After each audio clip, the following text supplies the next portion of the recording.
Welcome, everyone. I want to take you on a healing journey of my new show called The Valley.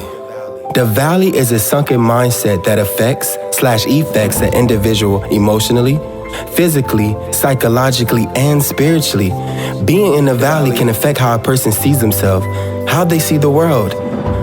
Feeling safe and seen is something I've always struggled with, so I wanted to create an environment/platform where all people could feel safe and feel seen. The objective is to come out of the valley, but not without doing the work. You have to fight for it. What choice will you choose when freedom is on the other side awaiting you? Hey everybody, listen, I want to welcome you guys back to the Valley Podcast. If you haven't already, make sure you guys subscribe and hit the notifications button so that way you guys can know everything that's going on. Listen, I have an amazing book, and yes, it's amazing. Not just because I wrote it, because I really believe that through these stories of people and the things that they've gone through trauma, I believe that we could get to the healing, but you know, we got to make the decision to do it. So, Trauma Heal People, Heal People. The work is in the healing. It's on Amazon right now. So please make sure you guys look in the description and click the link. Last but not least, I would love for you guys to check out my amazing series, Hurt People, Bitter and Broken. We have all 3 seasons. When you guys get out of here, you guys can click seasons 1 through 3 and catch up with everything. So listen, I have one of my amazing guests. It's so crazy because, you know, we work together, you get what I mean? And we call each other work besties. I think I actually started calling you work bestie first. So I'm really, really excited to have her here and, you know, welcome. Thank you. I'm really, really excited to have you here. What I like to do, and I'm really, really reluctant to do this. And look at God, and that's what makes me even more grateful to have you here. So what I like to do is, you know, before I like to go into scripture and all of that, but one of the first things that I like to do is check in, you know, and just want to ask you, like, how are you doing? How are you feeling? Honestly, like, what are you feeling in this moment? A little nervous. Okay, that's okay. And excited. Okay. Yeah, I always like to try new things. You only go around this world one time. Yes. And it's now I can check off my list that I was a part of this. So I appreciate you making me come out of my comfort zone and inviting me. I feel honored. Thank you. I'm so excited. Can you just let our listeners know, like, your name and, you know? My name is Tara. Because, you know, I jack up your name sometimes, so. Tara. What else should I tell everybody? You want to tell them what you do? I am a mother of 3 sons, married, and I'm a teacher.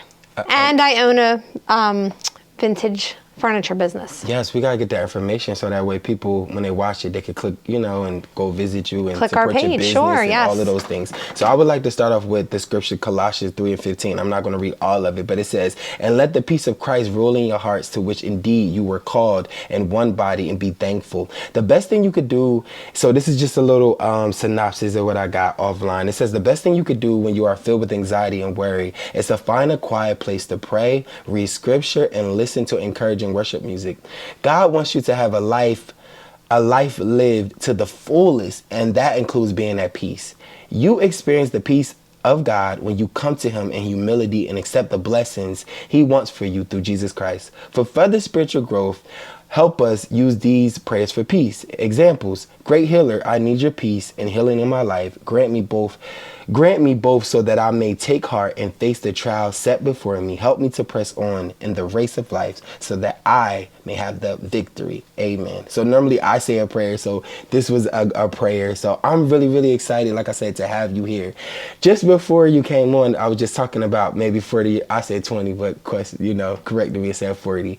About 40 years ago, you know, this wouldn't be possible. You get what I mean? So, and what I mean by that, just as far as the whole racism thing, black between white. So to me, I don't even think I realized into this moment, like, the healing that's taking place in my life with just you being here and just the way that you show up in my life. You get what I mean? When I was younger, I went to a Christian school, and I feel like my grandmother, my parents never really told me about racism. But when I look back, I experienced racism. So I went to a Christian school, so it was a predominantly, Caucasian white, I would say Caucasian people. And the way that I was treated, like I always wanted to fit in with them, so I was always like made fun of.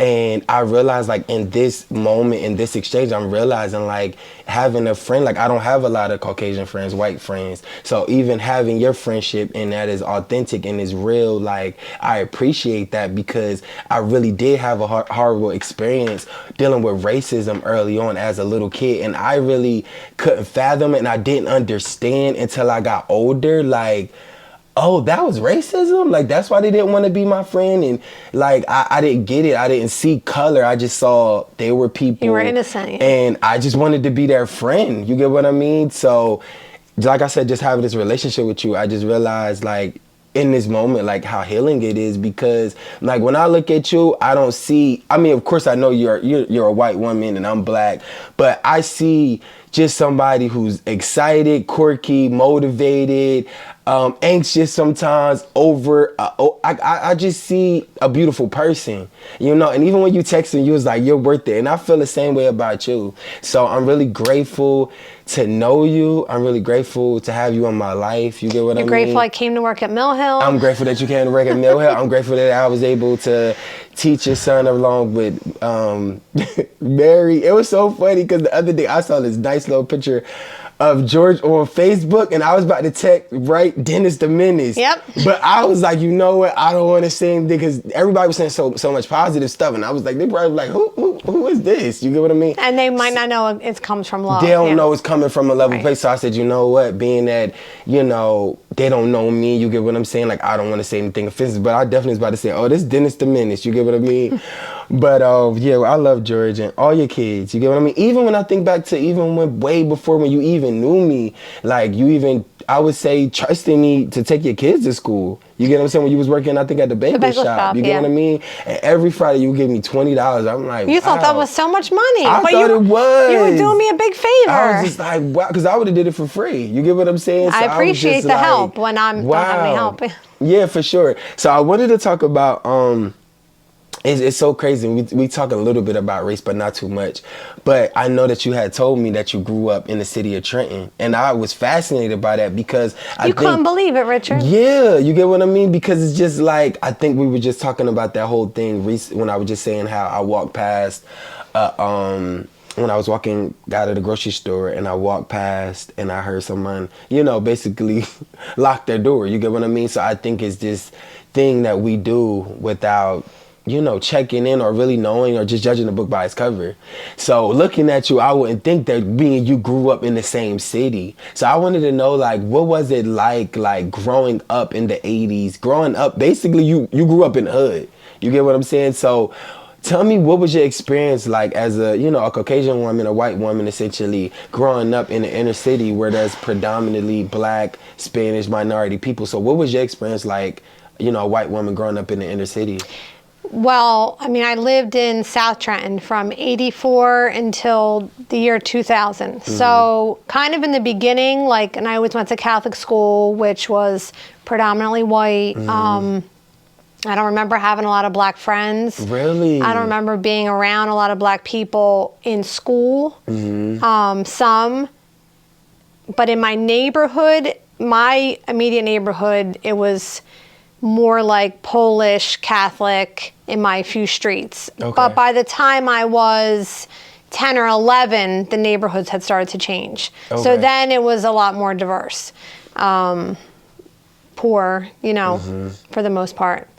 Growing up in Trenton, did you, because I was just telling my mom this, I said growing up in the hood, I didn't think I was poor until I got older and I was able to see different environments and, be around different type of groups of people. Oh, and no, that's when I was just like, oh, like we poor. Like I thought as a kid, I'm, playing in the projects and all of that, having fun. Like, I'm thinking everybody lived like this until I got older and I was able to see, like, oh, we poor. You get what I mean? I think for people who grow up in a, lower class neighborhood, mm-hmm. and don't have to see other kids that have so much more or live so differently, it's better because you don't think you're any different. Yeah. It's great just what it is. Mm-hmm. we were probably one of the like poorest in my neighborhood. I mean, my dad was a truck driver.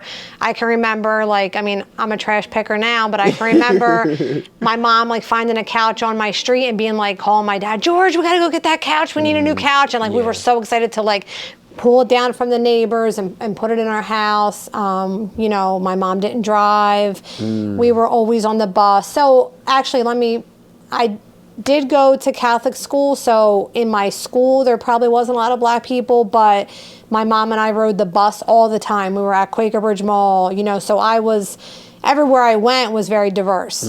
Downtown Trenton, like you probably don't even remember the things I remember of downtown Trenton, the Value Plus that my mom and I would get on the 603 on Broad Street. You do remember? I remember Value Plus, yes. And the Woolworth and like, I'm trying to think of all the stores. There was in not Capitol Plaza, but by the pizza place. It's like a little mall thing now. And there was like a clothing store in there.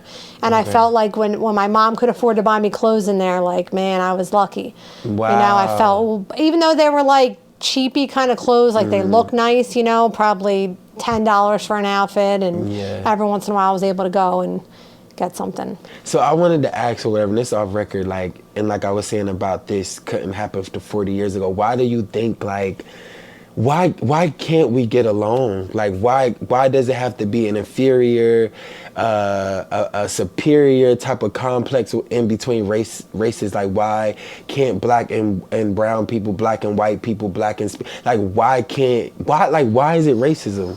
Like, why is there racism? Yeah, like, why can't we do this? Like, why can't I be your friend and not want anything from you, or you're, you know, trying to, like, when you see things, stories like Blind Spot and all of this stuff, and these are stories, you get what I mean? So I'm not taking anything away from it, but why can't you just genuinely be my friend without an expectation is like you're trying to save me or you're mentoring me? You get what I mean? Like, why can't black and white people, after all these years, it's sad that it's still racism. So it's just like, why can't we just know that we're just human? I mean, look at what's happening right now in Israel. I mean, and it's like a repeat of the 1940s. I mean, I don't have an answer, but I do think we've come a long way in the past since the 1960s, right? Yeah. There is no official segregation, but at times I'm sure black and white people do still feel segregated from each other. Yeah. I mean, if we look at the school we work in, there's segregation.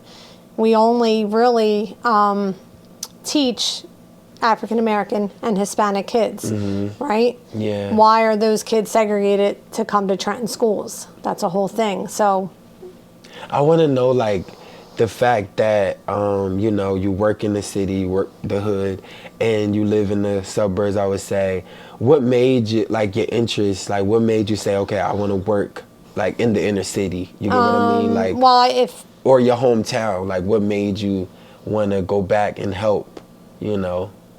I think I'm just, like, by nature, like, it's my love language to help. It fell into my lap when I first got my master's and my teaching certification. Like, that's what was available. Okay. Trenton was always hiring, still to this day. So it just kind of, that's where I planted, right? But then I felt like I had purpose there. So I stayed. Yeah. You know? And yeah. I mean, as weird as it might sound to other people, I feel comfortable there. Yeah. You know? Yeah. Maybe I wouldn't feel as comfortable in a, like, bougie school, private school. And I would say, like, I don't know. I would say, like, you being there, like, I would say you a light there. You get what I'm saying? Because it's like you be trying to bring us together. I would always say I love that about you. Like, you be trying to bring us together. And ain't nobody like you. You get what I'm saying? You're definitely one of a kind. You be trying to have, you be like, it's just, I know, like, coming to work, even though I don't get a chance to really, like, I'll be doing my own thing. Sometimes I call you, I'll be bugging you. But I'm just saying, when I know we're going to have, like, a group event, go out to dinner, or we're going to have anything where we're coming together, we know that you're going to make us laugh. You get what I mean? So I love that about you. Like, you get what I'm saying? That you, I don't want to say you don't take yourself seriously, because you do. You get your job done. You know, you're successful at it, and even with your other job, and you know, I know you love your kids, but you also like to have fun and like to crack a joke, and like I love that about you. So I'm really, really grateful. What really inspired you to become an educator overall? Like, what was it about teaching per se? Like, okay, I know that teaching, like, was it a teacher that inspired you as a kid? Like, what was it about it that you My said? favorite movie as a kid was Lean on Me. Really? It's just something that came out in 1989. I was 9 years old, and it was not even appropriate for me to watch it. It was R-rated, but somehow I watched it, Yeah. and I understood all the adult concepts in it, and I thought, like, Joe Clark was a hero. And I thought, like, I could be a hero like that. Wow. That I could help kids the same way. Yeah. So That's it just amazing. kind of, and I feel like I have like leader characteristics. I guess I'm bossy. So I felt like, and it just kind of, and at first when I went to college, I didn't go for teaching. My undergrad is not in teaching. And then for a few years I didn't work, and I got out of college, I did a different job. And my mom died suddenly when I was 24. So I thought, like, to honor her, it would be great to go back to get my master's, because she always pushed me, because, we didn't have much. Yeah. And my parents really counted on me, like, you're going to make something out of yourself. Wow. So then I went back and got my teaching degree, and then it felt, I felt like I wanted to be a teacher, then I didn't. I did other things, and somehow I got led back there, and now I am there again. Yes. And I feel like I'm better at it than I was, 10 years ago or whatever. I don't know if it's where I'm going to be forever, but Yeah. Just for today, Yeah. I feel like I'm accomplishing something. Yeah. Some days.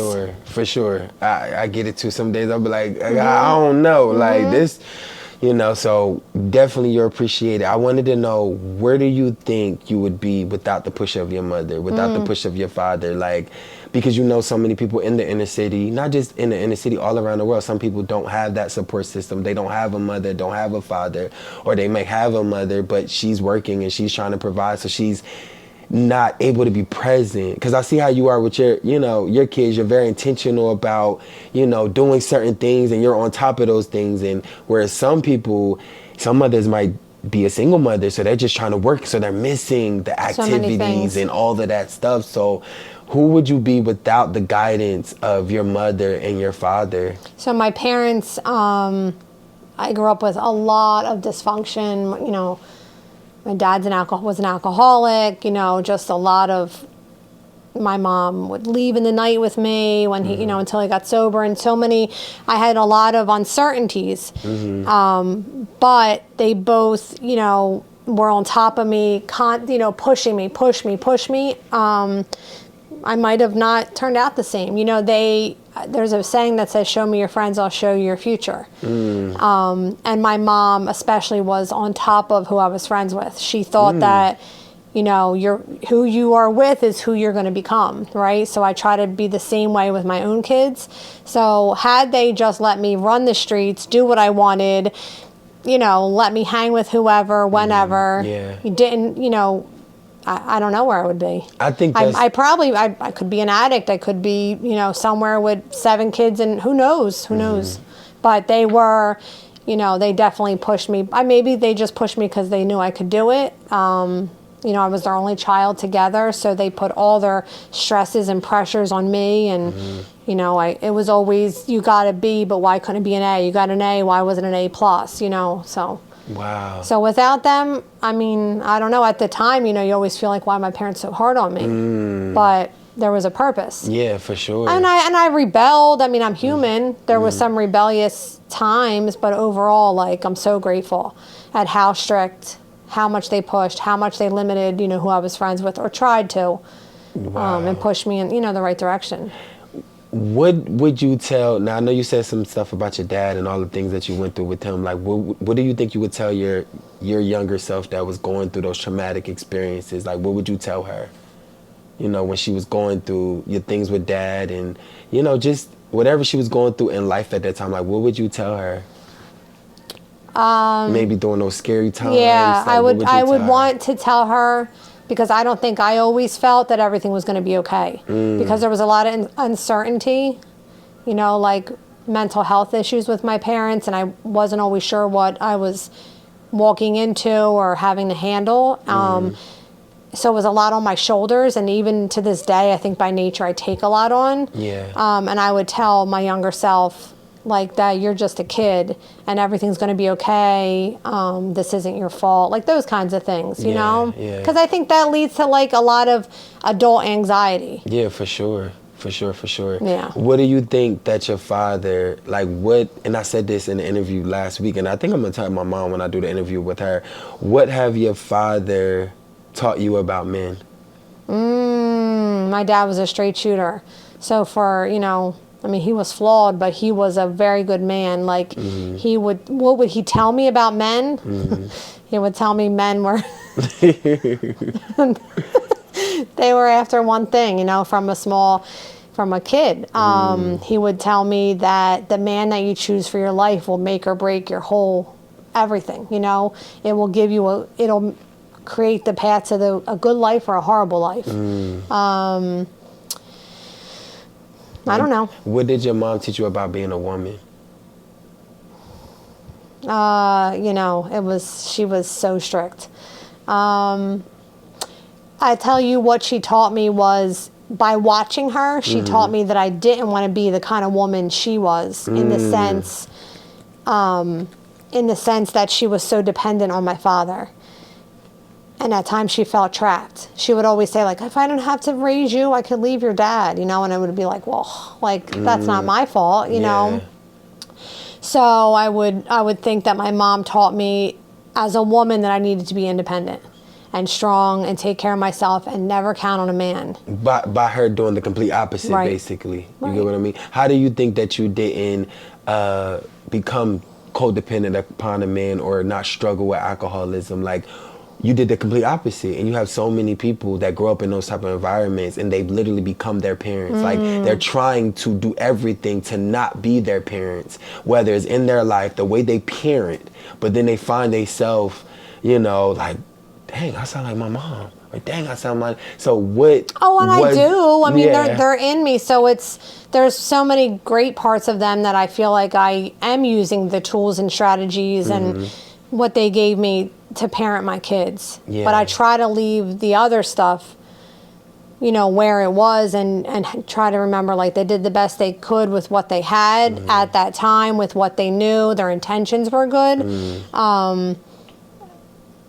I guess I just watched, not you know, I mean, like, struggling, and I didn't want to be that. I didn't want to struggle. Like, I knew from a young age, like, especially my dad, especially, was like, you know, with strong work ethic. So he was like a really hard worker, a workaholic, you know, the isms, the alcoholism, you know, we have addict mentality by nature. Like, it's genetically in me too, you know, hence why I can be a workaholic. What does that mean?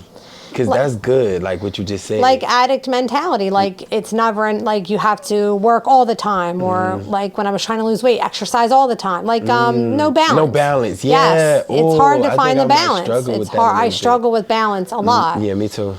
To take it to the extreme. So, but what was I talking about? I just love that what you were saying about that, because, you know, my aunt came, she was talking about addiction. Yeah. And her addiction, and how, you know, one day or whatever, in her addiction, her kids ran away. So it was just like, I realized that she was saying something about when you're an addict, your kids might have that addict trait inside of them. So it's interesting to see, like, you're saying that, okay, my dad was an alcoholic, but I might be a workaholic, basically. Is that what you're saying? Like, I don't want to put words in your mouth. Yes. So it's just so crazy how you have that addictive trait, but it might not be in the same way. You know, yeah, I mean, I've but done you my still share have of the drinking. ism. You get what I mean? Like, that's what I mean. I was able to not let it get that far. Consume you. Right, but I mean, I'm sure I've, you know, had one too many times, you know, and I shouldn't have, but it's in your blood. So, and I'm also very cognizant and aware for my own children, and I try to be completely open with them that this is how it is. Like, your dad, you know, your grandfather, like, this runs in your blood. Addiction runs, we know. Wow.